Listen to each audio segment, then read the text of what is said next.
Hey guys, welcome back again. Uh, I figured I'd make two videos for the price of one. Uh, if you haven't noticed, I did the microphone. The settings are as high as they will go. I don't like it.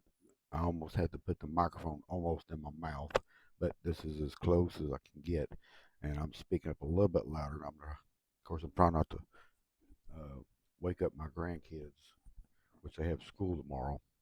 So, with that, uh, thank you all for joining and subscribing. All the subscribers, that is. It really helps the channel out. Anyway, let's get right to it. So we all know that Six Flags uh, bought and purchased GCI for uh, the Great Escape. Now I do know that they had to do that because they had to take out the Intamin bobsled that they've had for forever, and they did a real fantastic job on it. Design made it fit the park itself. So the question is, I know you can't fit something like this inside the park of Frontier City itself, the what 55, 57 acres, but there is that undeveloped land that is just southwest of the park on the other side of Coltrane Road. The question is, I don't know what the price tag was on a GCI wooden coaster. Now, we don't have a wooden coaster for Frontier City. It's uh, what do you call it? My mind went blank on me. Uh, a steel frame is what it what it is. I can't think of the name of it. My brain went blank. I had to do some yard work today. Sorry. Um, anyway, on the other side of Wildcat, on the other side of Coltrane Road, that is. Uh, this would fit perfectly. Maybe a little bit taller, maybe a little bit faster, because the park does not have uh, a strictly wooden coaster like a GCI coaster, uh, custom coaster is. Uh, I'm not for sure the price tag on this one is.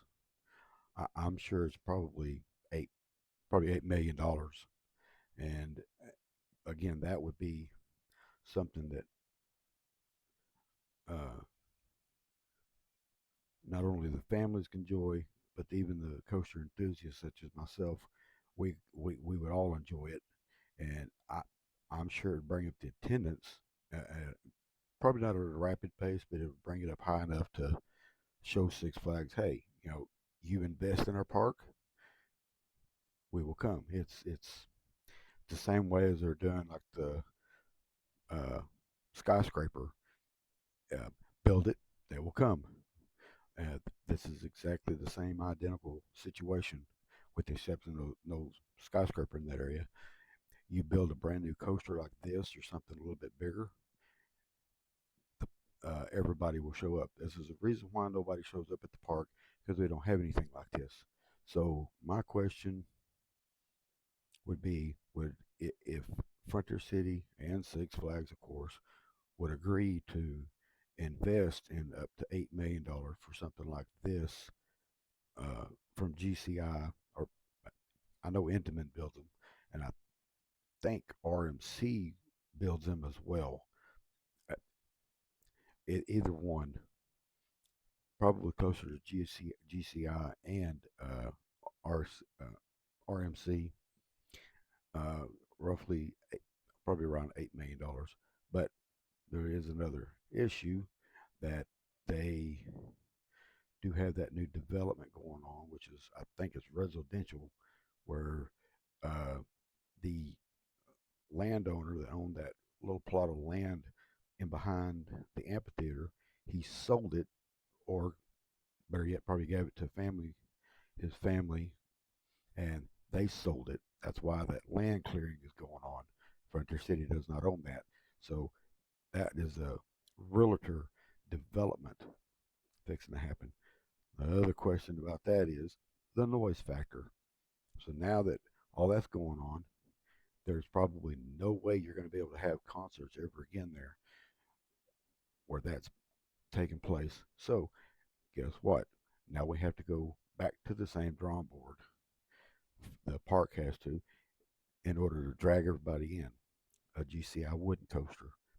Fit it right up here at the front of the undeveloped land, right here, to where it's not so much noise. Because I think if I read it correctly, if it's up there by the Interstate 35 and the service road, the noise factor is not an issue anywhere in, uh, uh, I guess you'd call it the back part of it, the northern part of it, where the residential area is going to be. There would be a factor, a noise factor.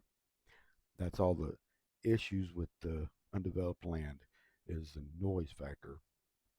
Anyway, the GCI coaster, I'm sure it's probably going to run. It'll run probably, my guess, with $8 million. Anybody has any different opinion on the price tag, feel free to post it because I don't know. So, with that being said, that would be a perfect fit for the park because it's still considered a family coaster, but it can also be a thrill coaster at the same time. And the park would be uh, pretty much packed with that, well, during the day. But they also got to deal with the Okana, which is fully open now. And now the park's going to have to open up later. And I think that's what the park's doing with that part. So now you got another issue.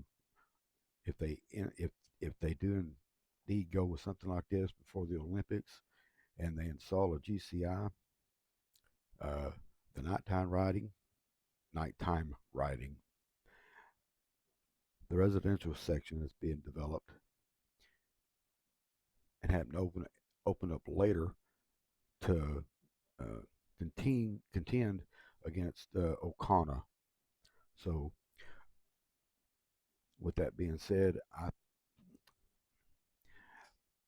I'm not for sure if Six Flags going to invest into that. I hope I'm wrong, but I'm still hoping and praying that they start thinking heavily about investing into this park.